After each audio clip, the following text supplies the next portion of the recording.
Hey everyone, it's David Priemer here from Cerebral Selling. And in a way I have an apology today, but also not an apology. So my apology is I'm sorry I have to wear my glasses and get the microphone plugged in here today because there's a lot of background noise, but not apology because what I try to do sometimes in these videos is bring you some great sales tips from some pretty spectacular places, and I have an awesome one for you today. I'm standing here at the foot of the Mendenhall Glacier and an incredible waterfall here behind me. I am, of course, here in Juneau, Alaska, a tremendously beautiful place. If you want to take a look at the scenery around here, it is just absolutely amazing. And what I have for you today here in Juneau is a sales tip. Now, usually when I bring you these sales tips, I start out by saying the sales tip is going to be very simple but very powerful. And in this case, the sales tip is very powerful, but it is not simple. It is a slightly more advanced sales tip because it requires us to sometimes unlearn some of the things or modify some of the behaviors that we've had ingrained into us for some time. And the tip I have for you today is an epic discovery tip.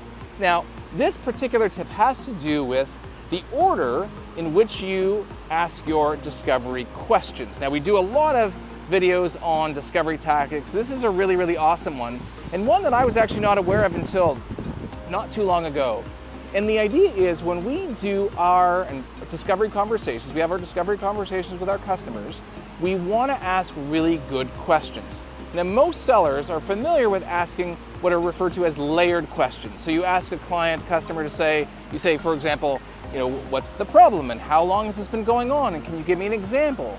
And what have you done to solve that problem? And how did that go? And we ask these kind of, layered questions. And those layered questions are fantastic.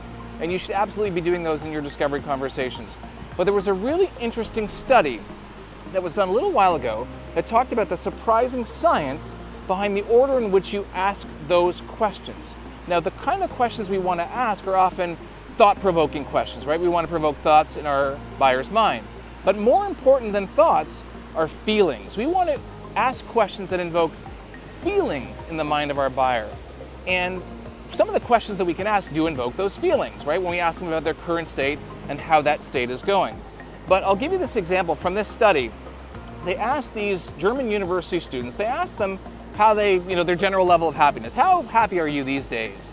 And, the students would answer. And then the second question was, how many dates have you been on in the last month? And the experimenters thought that there would be some sort of correlation between these two questions, right? People who had been on lots of dates should be generally happier when asked about their level of happiness. But the researchers found there was actually 0 degree of correlation between the answer to those two questions. As it turns out, when people are asked about their degree of happiness, their dating life isn't the first thing that comes to mind. However, when they reversed the order of those questions, when they first asked the students, how many dates have you been on in the last month? And then they asked them, how happy are you these days? They found there was a correlation that was off the charts. And the science behind this is referred to as a substitution heuristic. And what I mean by that is, when you are asked a question that you find difficult, you don't know what the answer is, your brain basically tries to find a question that is easier to answer that it prefers to answer. So for example, when I ask you, how happy are you these days? A lot of things might come to mind, not necessarily your dating life. When I ask you, how many dates have you been on in the last month? That's a very easy question for you to find the answer to. And what happens is they find that the answer to that particular question, the feeling that gets generated, actually tends to color the response to the follow-up question. And so you can use this tactic in your sales motion. So when you're asking your customers questions, start by asking them, and again, I'm not suggesting you do this all the time, but start by asking them very specific questions that are easy to know the answer to, questions that very quickly generate a specific type of feeling. So for example, if you're asking a customer how happy they are with their current process or their current vendor, you might say, for example, well, how happy are you with the current process you have for this particular process? And they might answer you. And then you might say, well, how many complaints have you had about that process over the years, over the last little while? Those are 2 questions, but the second question is actually easier to answer. So according to this substitution heuristic methodology, you'd be well served to reverse the order of those questions. So instead of just asking about their general level of happiness or satisfaction with their current process, ask them instead, how many complaints or issues have they had with their current process over the last little while? And see what they say. And then if they answer with some kind of negative undertone, like they're not happy with it, then ask them that general question. Well, so how happy are you with it, right? For example, if I was trying to sell you on some kind of gym membership, instead of saying, well, how happy are you with your personal level of fitness these days? And then say, well, how many times have you gone to the gym?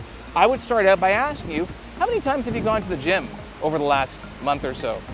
And then I would ask you how happy you are with your overall level of fitness. So that is my epic discovery tip for today. Again, it's very powerful, but it's not simple because most of us are used to asking layered questions. And again, I'm not suggesting you get rid of layered questions. Continue asking those layered questions.